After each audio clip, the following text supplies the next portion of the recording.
convulses in their endless torment. Guts spill and twist, sanity shredded.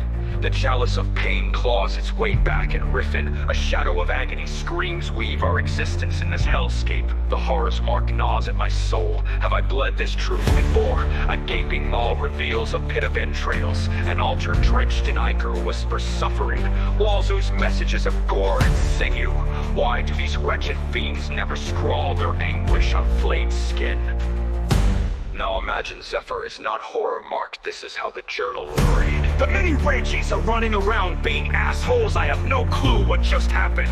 The chalice is back and so is Riffin. I guess he was in the Shadow Heart too. This is fucking wild. Oh, and I'm horror-marked. Don't know if we mentioned that. There's a new door. It leads to a room with an altar with blood stains on it. On the wall there's a message. Why don't these people ever write on paper?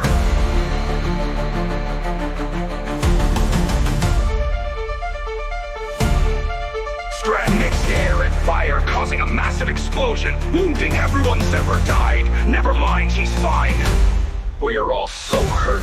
Vale's lab is not a safe place to stay, but we have no choice. Riffin won't wake up. We rest here and use the time to do some research and make some potions. I started playing around with the beacon of light and figured out how to use it. Zephyr learned how to read my blacksmithing book and showed me how to make chainmail. It doesn't really make sense, though I think his horror mark is affecting him. He seems distant, like more than normal. The mini Rages are super fucking annoying, like more than normal. Something's carving into me. Oh, please! Crawl away, abomination! The pain is godly. No soul embraces you. Also, Scrat bruised curses and Ainsley forges shackles while I rot. Gods, I'm engulfed in despair. Gaping maws devour me alone. I love this. I love it all. I wish Sky would die 1,000 deaths. I miss Richie's screams too. Now imagine Zephyr is not horror-marked. This is how the journal would read. Something is watching me. Stop! Go away, horror! Fuck you! No one loves you! Also, Scrat is making potions and Ainsley is making armor and I'm not allowed to make anything. Gods, I'm bored. It gets dark when I'm alone. I don't like that. I don't like any of this. I miss Sky. And Richie too, I guess.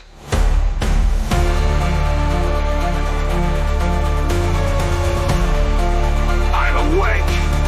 Man, getting stuck in the Shadow Heart sucks. Seems I'm out now, but Raging is in a million pieces. Now it seems we are stuck in a mine and keep blowing things up. Well, we don't blow up when we tested the chalice with blood and found a chest full of stuff. I had these goggles, apparently they're important for learning about stuff.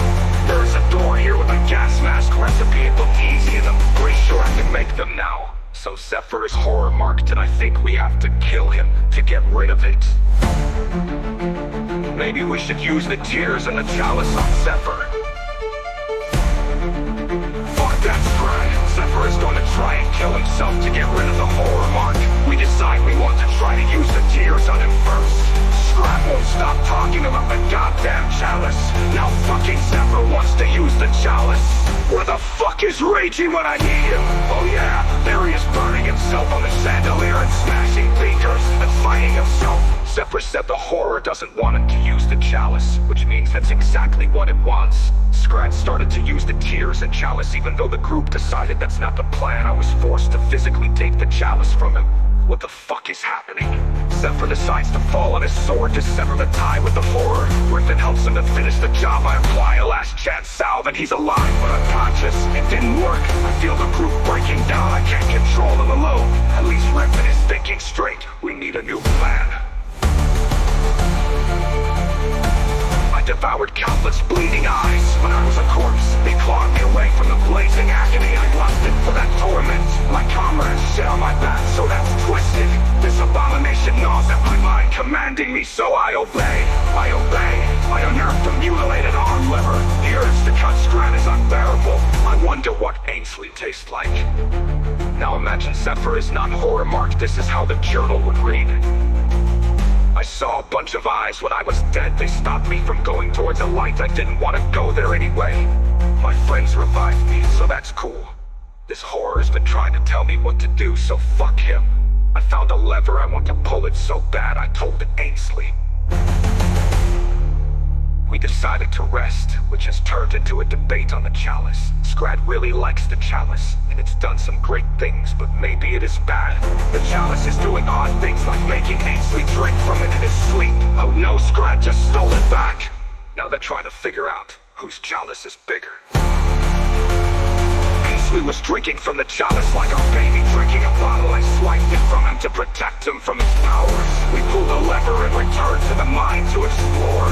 The lever set off a steam whistle alarm, which rang out and drew in an airship. We snuck out of the mine. We're surrounded by zombies and were forced away from the airship, friend or foe. As the airship approached, we noticed a giant blue bird on the bow. As it got into combat range, the ship opens fire towards us and completely decimates the zombie horde.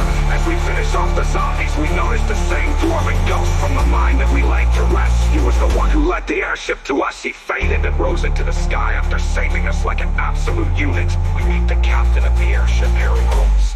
This airship is a very efficient military structure, not like those unorganized brigands the wolves had before Sky knocked them into the dirt. These foes tore up the zombie horde 3 times the size of the big one in the town, where we met the double crosser Charon and the suicidal assassin Angela. We were forced to prove ourselves to get on his airship, and after some smooth talking from Ainsley, he agreed to take us. Even though Zephyr is horror-marked, they subdued him, deprived him of his senses, and tied him between the masts in the air. He looked excited to ride the ship until he found out he would need this treatment. We caught a good bird's-eye view of Miles' camp from the airship, even though Captain Holmes was not interested in going near it. The Wolves' airship is still in tatters, and the gas it uses to fly is still on fire as their team tries to fix it. He is using the zombies as a labor force to fix his airship. We go around and I ask Captain Holmes to update our map with the free zone, as he claims that come from there. He does so happily and tells us the name and location of the city of Finale and its castle, and also the town he's from called the village of Ashbrook. Both of these are safe behind the wall of the free zone, which I think is called Galarny. We also find out there's a protective mist there that will kill horrors or horror-marked folks, so we can't bring Zephyr there until we save him. Holmes tells us he's getting married to a dame named Kate in 6 months and invites us to his wedding. I decided to tell him about our camp and try to set up a future trade route situation. Tell him we are saving folks from the danger zone, and he is excited at the idea. He asks where our camp is and where we want to go. I tell him we are the Thunder Turtles and that we are from before the cataclysm, to try and build some trust, that we were being trained as adepts at the Institute in Syracuse, and that we were the last group of adepts before things changed for the Kaer. This seemed to confuse him a bit, as he then says that they are part of the Bluebirds and that they were trained by Belgarath, and that it's strange that we're from 1,000 years ago or so. I immediately stop sharing information and go into damage control, saying maybe he's a descendant of the Belgarath I'm talking about of something. Scrat immediately breaks out his art book and says, here's a picture of Belgarath. WTF.